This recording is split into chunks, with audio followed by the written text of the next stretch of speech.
Look how far you've come. You started this week maybe afraid of error messages, and now you're an error-crushing hero. Your debugging transformation is absolutely incredible. Think about your amazing transformation this week. You went from someone who might have feared error messages to a systematic problem solver.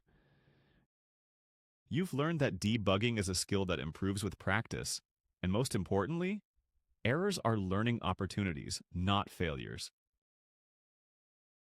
Here's your complete debugging toolkit. For syntax errors, check colons, quotes, and parentheses. For runtime errors, read the message and check that line. For logic errors, add prints and trace through your logic. You're now equipped for any error. You now have a professional 7-step debugging process. Step 1. Don't panic. Errors are normal and fixable.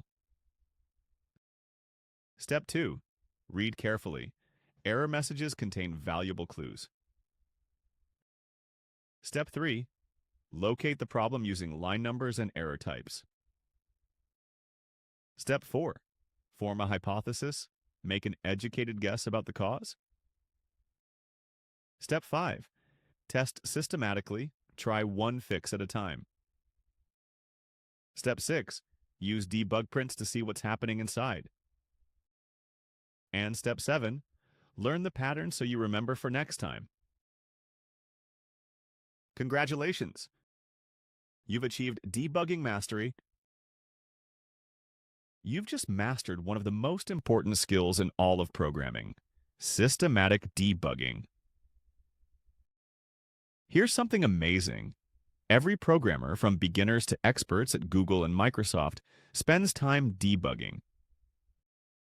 The difference is that experts debug systematically while beginners guess randomly. You now have the tools and mindset of a professional. This skill will serve you in all future programming and problem-solving adventures. What an incredible journey! You can now identify all 3 error types instantly, read error messages like a professional programmer, and most importantly, you debug systematically instead of randomly. You're now a debugging superhero ready for any coding challenge that comes your way. Next week, we're celebrating all your programming skills with amazing Python Turtle graphics projects.